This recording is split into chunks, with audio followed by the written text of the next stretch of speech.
Assalamualaikum warahmatullahi wabarakatuh. Perkenalkan, nama saya William Kemas Pratama, mahasiswa UMM, NIM 2017-108. Saya di sini ingin memberi argumentasi hukum mengenai permasalahan yang terjadi terkait Perdata khusus nomor 211 B garing PDT titik sus strip RBT garing 2018. Antara yang menjadi pemohon adalah PT Jasa Marga Persero Tbk melawan PT Bangun Cipta Sarana Bani. Dalam kasus di sini PT Jasa Marga itu tidak terima atas putusan nomor 880/8 ARB strip Bani garing 2016, yang mana putusan ini dikeluarkan oleh Bani pada tanggal 13 Juni 2017. Yang amarnya di sini yang pertama itu mengabulkan sebagian permohonan si PT Jasa Marga Persero sebagai pemohon.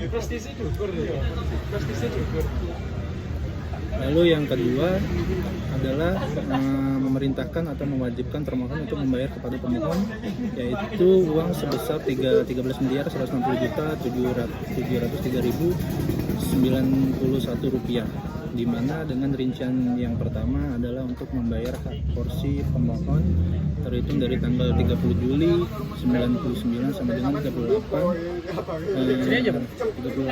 2016 sebesar 105.995.15.800 rupiah.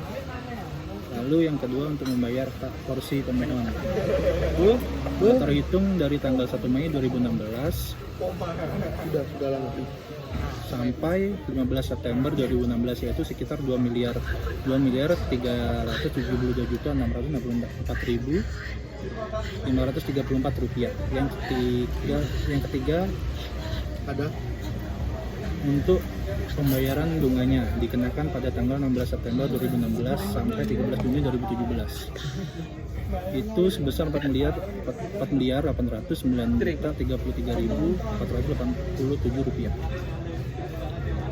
Lalu amar putusan yang ketiga adalah menolak permohonan pemohon untuk selebihnya.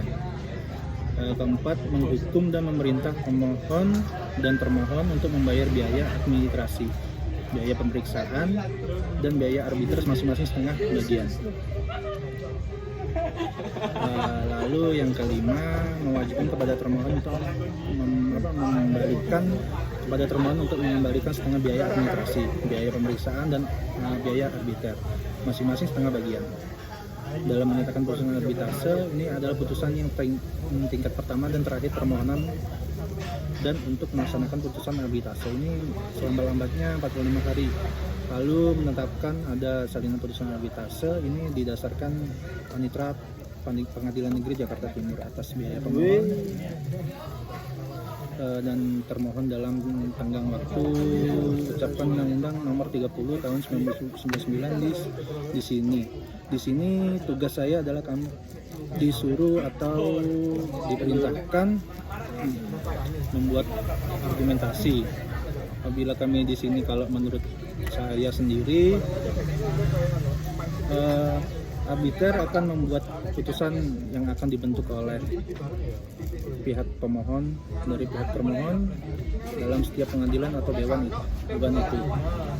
Pastinya nanti memberikan keputusan yang seadil-adilnya dengan ketentuan undang-undang yang berlaku atau peraturan yang berlaku di bawahnya atas penyelesaian sengketa tersebut, yang mana dilakukan oleh arbiter pada 880 tadi sudah fair dan adil bagi kedua belah pihak.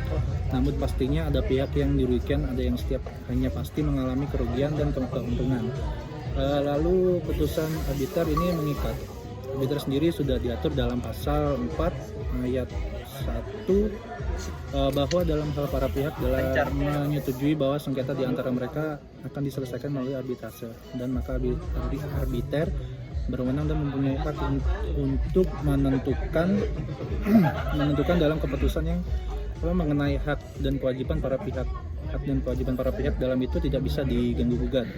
Lalu landasan hukum yang berikutnya ada dalam pasal 56 ayat 1 dan 2 Undang-Undang Nomor 30 tahun 1999 tentang arbitrase. Dan penyelesaian sengketa lainnya berdasarkan keadilan, ketentuan penyelesaian sengketa lainnya berdasarkan hukum atau kepatutan. Jadi tidak sekedar membuat keputusan yang keputusan itu nggak bisa dibuat semena-mena atau tidak mempertimbangkan hal lain.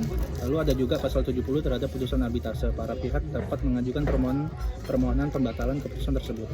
Jadi di sini menurut saya arbiter sudah menjalankan tugasnya dengan baik dan benar. Ya seperti itu. Setelah putusan itu terbit, para pihak dapat mengajukan pembatalan keputusan dengan perhatikan beberapa hal sebagai berikut. Satu, surat atau dokumen yang diajukan diakui atau ditanyakan palsu. Lalu yang kedua, setelah putusan diambil ditemukan dokumen yang bersifat menentukan yang disembunyikan oleh pihak lawan, sedangkan dari pihak satunya tidak ada dokumen yang disembunyikan. Lalu yang ketiga, diambil dari tipu muslihat yang dilakukan oleh salah satu pihak dan tidak terbukti. Seperti itu argumen saya mengenai kasus ini. Kurang lebihnya bisa mohon dibantu. Assalamualaikum warahmatullahi wabarakatuh.